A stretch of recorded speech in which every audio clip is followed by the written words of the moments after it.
Hello বন্ধুরা, good morning. আমার নতুন ব্লগে তোমাদের সকলকে স্বাগত। সকলে কেমন আছো? আমি তো খুব ভালো আছি। আর আজকের দিনটা দেখো খুবই স্পেশাল একটা দিন, কারণ আজ হচ্ছে সরস্বতী পুজো।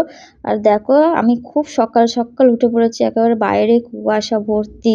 এত সকাল সকাল আমি সচরাচর উঠি না, কিন্তু আজকে খুব সকাল সকাল তো পুষ্পাঞ্জলি, তাই আজকে আমি উঠে পড়লাম সকাল সকাল।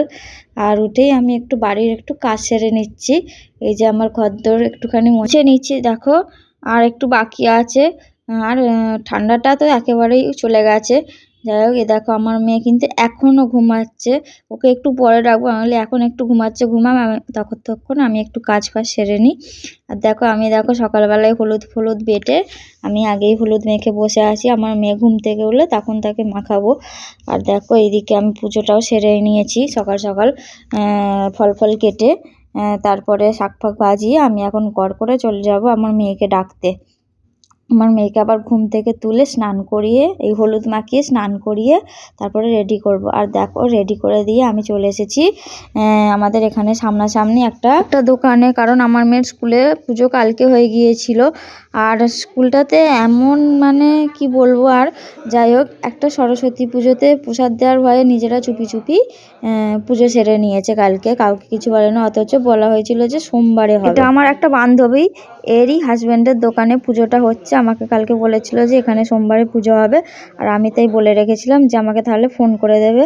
আর সব কিছু করে পুষ্পাঞ্জলি দিয়ে আমরা একটু বেরিয়ে পড়েছিলাম ঘুরতে আমার মেয়েকে নিয়ে। আর দেখো এটা আবার একটা অন্য বাচ্চাদের স্কুল। এখানে এসে দেখছি যে এখানে আজকেই পুজো হচ্ছে। আর এখানে দেখো কেমন ওই দিকটা করে স্কুল আর এই দিকটা করে পুজো হচ্ছে।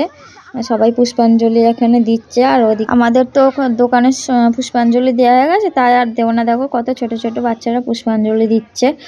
আর আমরা তারপরে যে বেরিয়ে পড়েছিলাম। আবার রাস্তায় গিয়ে যেতে যেতে দেখলাম যে এখানে একটা ঠাকুর, দেখো কত সুন্দর মুখটা হয়েছে ঠাকুরের। একটা ঠাকুর হয়েছে, এটা হচ্ছে আমাদের হাকোলা হাই স্কুলের ঠাকুর। দেখো এখানে কালকে পুজো হয়ে গেছে বলে পুরো গোটা স্কুলটা ফাঁকা। আর সকালবেলা সবাই একটু বেলা করে যদিও বেরোবে, আমরা তো অনেকটা সকালবেলা বেরিয়ে পড়েছি। আর দেখো যেতে যেতে মাইকে বললাম একটু বাবু ভিডিওটা ধরে দে। আমরা কিন্তু আর বেশিক্ষণ ঘোরাঘুরি করিনি, কারণ বাড়িতে গিয়ে রান্নার ব্যাপার আছে। আর এখানে দেখো আমার মেয়েকে টিফিন দিয়ে দিয়েছি এসেই।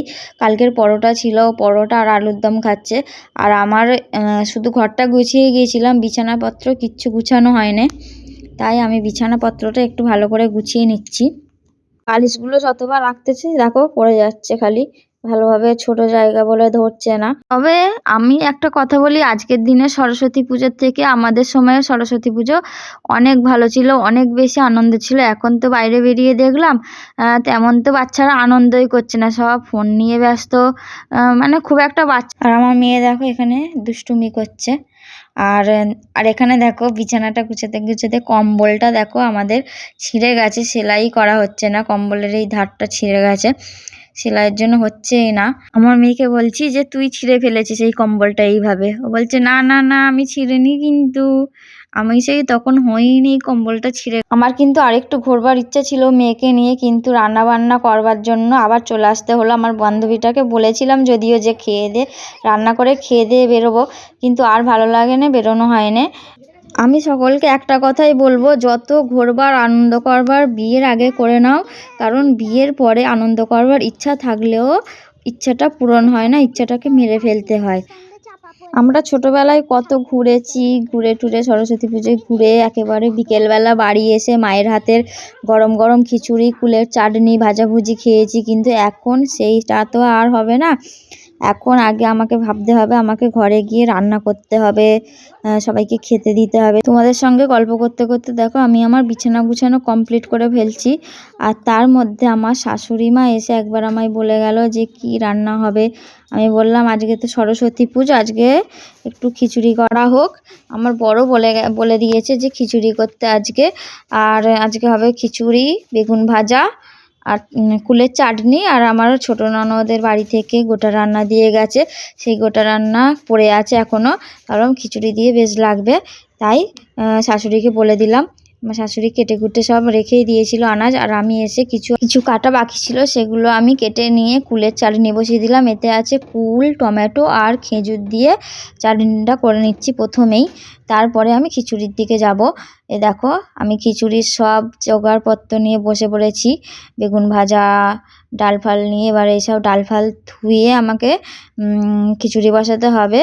আর আমি ওইদিকে চাটনি হওয়ার পরেই বেগুনটা ভেজে নিচ্ছি, আর এইদিকে ডালটা ততক্ষণ ফুটতে দিয়েছি। ডালটা ফোটার একটুখানি পরে তারপরে আমি কিন্তু চালটা দিয়ে দেব। আর এদিকে দেখো চাল ফাল দিয়ে আনাজ দিয়ে আমি মশলাটা কষিয়ে নিয়েছি। আর আনাজের মধ্যে মোটামুটি শীতকালের সব আনাজই দেওয়া আছে, শুধুমাত্র গাজরটা ছিল না বলে তাই দিইনি। এখানে দেখো কপি টপি সবই আছে, আর এখানে চাল এখনও শক্ত শক্ত আছে, আমি আবার চেক করে নিলাম। দুদিকের গ্যাসে দুটো করে নিয়ে আমি বসে আছি চুপচাপ। দেখো আমার মুখে পুরো সিঁদুর লেপটে গেছে। এদিকে আমার সব রান্নাবান্না কমপ্লিট হয়ে গেছে, গ্যাস অফ করে দিয়ে খালি লাস্টে একটু আমি গরম মশলা গুঁড়ো দিয়ে দেব, আর সাথে ঘি দিয়ে দেব, তাতে খিচুড়ি স্বাদটা অনেকটা চলে আসবে, খুব সুন্দর একটা স্মেল ছাড়বে। খিচুড়ি আর কতটা বাকি আছে? হয়ে গেছে?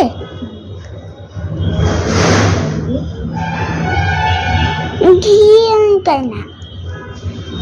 সুন্দর টেস্ট।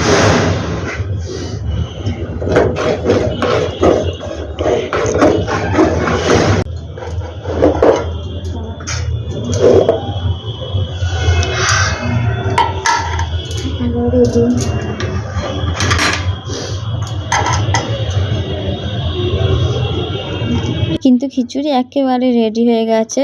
দেখো খিচুড়িটা খুব ভারী হয়েছে আমাকে, যার জন্য সোজা হয়ে দাঁড়িয়ে নিয়ে যেতে পারছি না। আর খিচুড়ি খাওয়ার সময় আর ভিডিও করতে পারিনি, লাস্টে চলে এসেছি আমি ফল নিয়ে, সরস্বতী পুজোর ফল নিয়ে। আর সকালবেলা নয়, তখন ভালোভাবে তোমরা হয়তো বুঝতে পারোনি, কত গাছে আম গাছে আমাদের বকুল হয়েছে। আর দেখো এই উনুনটা আমাদের বদ্দি ভাই করে দিয়ে গেছে। টাটা, সবাই ভালো।